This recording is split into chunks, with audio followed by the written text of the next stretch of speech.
पहले विश्व युद्ध के दौरान खंदकों से एक बहुत ही रहस्यमयी और दिल दहला देने वाली हालत सामने आई, जिसे नाम दिया गया शेल शॉक। आज हम इसी अनदेखे घाव की कहानी को और गहराई से समझेंगे। तो चलिए कहानी की शुरुआत करते हैं 1916 से, एक ऑस्ट्रेलियाई सैनिक के इस दर्दनाक अनुभव के साथ। जरा सोचिए, एक गोले का धमाका होता है और उसके ठीक बाद वो सैनिक अचानक न कुछ बोल पा रहा है, न कुछ सुन पा रहा है। ये घटना हमें सीधे उस वक्त के खौफ में खींच ले जाती है। पूरे 16 दिन वो सैनिक खामोश रहा।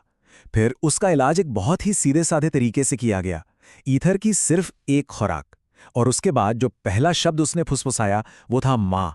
ये किसी चमत्कार जैसा था ना, और ये दिखाता है कि ये हालत कितनी गहरी और इंसानी जज्बातों से जुड़ी हुई थी। अब ये समझना बहुत जरूरी है कि ये सिर्फ एक सैनिक की कहानी नहीं थी। असल में ये उन हजारों लाखों मामलों में से एक थी जो युद्ध के मैदान में एक नई और हैरान कर देने वाली महामारी की तरह फैल रही थीं। और ये आंकड़े हमें उस संकट का असली पैमाना दिखाते हैं।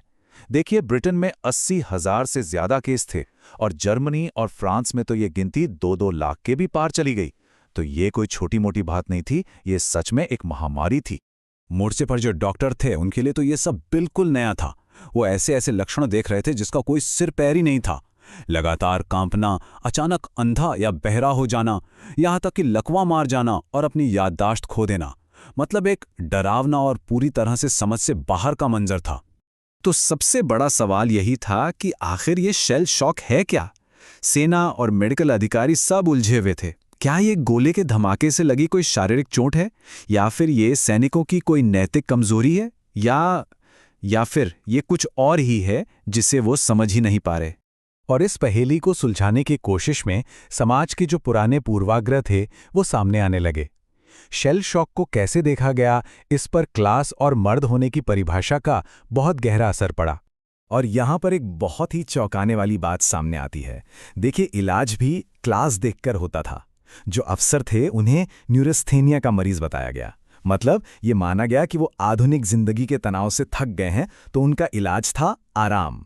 लेकिन जो आम सैनिक थे उन पर हिस्टीरिया का ठप्पा लगा दिया गया।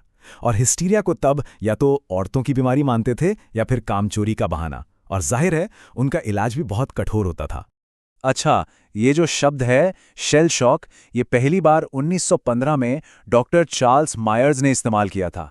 और ये नाम लोगों को तुरंत पसंद आ गया, क्योंकि इससे लगता था कि हाँ, गोले के धमाके का सीधा दिमाग पर असर हुआ है। भले ही ये मेडिकल के लिहाज से 100% सही नहीं था और अफसरों ने इसे बैन करने की भी कोशिश की, पर यह शब्द सबकी जुबान पर चढ़ चुका था। अब यहां आकर मिलिट्री डॉक्टर एक बहुत बड़ी दुविधा में फंस गए। एक तरफ तो उनका फर्ज था मरीजों को ठीक करना, और दूसरी तरफ उन पर दबाव था कि सैनिकों को जल्दी से जल्दी ठीक करके वापस मोर्चे पर भेजो। और इसी वजह से इलाज के तरीके भी बहुत अलग अलग थे। शुरुआत हुई सॉफ्ट थेरेपी से, जैसे आराम और अच्छा खाना। फिर आए एक्टिव थेरेपीज, जैसे हिप्नोसिस या सिंगिंग क्लास। लेकिन जब इनसे भी बात नहीं बनी तो अनुशासनात्मक थेरेपी का इस्तेमाल शुरू हुआ, जो सच कहूं तो इलाज कम और सजा ज्यादा लगते थे। इन कठोर तरीकों में सबसे ज्यादा बदनाम था इलेक्ट्रोशॉक थेरेपी। जर्मनी में तो इसे कॉफमन ट्रीटमेंट के नाम से जाना जाता था। और ये तरीका उस दौर की साइकेट्री के क्रूर चेहरे का एक प्रतीक बन गया।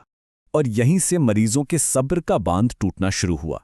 बैप्टिस्ट डिशॉम्स नाम का एक फ्रांसीसी सैनिक था। जब डॉक्टर उसे इलेक्ट्रोशॉक देने वाला था तो उसने घबराकर और शायद गुस्से में डॉक्टर को ही मुक्का मार दिया। अब सोचिए, एक सैनिक का अपने डॉक्टर पर हमला, इसकी सजा मौत भी हो सकती थी। लेकिन हुआ कुछ बिल्कुल उल्टा। डिशॉम्स के हक में जनता का जबरदस्त सपोर्ट आ गया। लोग उसके साथ खड़े हो गए और इस पब्लिक प्रेशर की वजह से कोर्ट को भी नरम पड़ना पड़ा और उसे सिर्फ 6 महीने की सजा मिली, वो भी सस्पेंडेड। युद्ध खत्म होने का ये मतलब नहीं था कि इन सैनिकों की मुश्किलें खत्म हो गईं।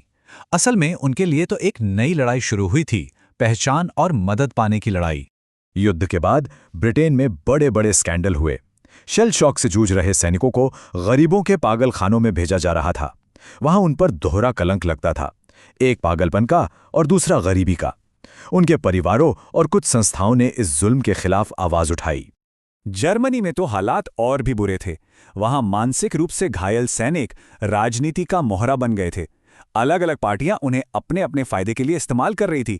सोशल डेमोक्रेट्स उन्हें एकता का प्रतीक मानते थे, कम्युनिस्ट उन्हें पूंजीवाद का शिकार बताते थे, और नाजियों के लिए तो वो युद्ध की शान में एक रोड़ा थे।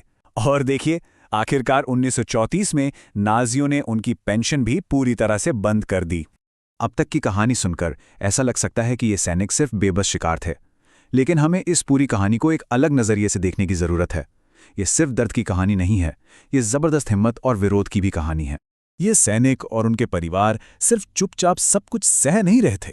उन्होंने अपनी इज्जत और अपने हक के लिए लगातार आवाज उठाई। उन्होंने क्रूर इलाजों का विरोध किया, अपनी पेंशन के लिए लड़ाइयां लड़ी और समाज के लगाए हुए कलंक को मानने से साफ इनकार कर दिया। और यही इस पूरी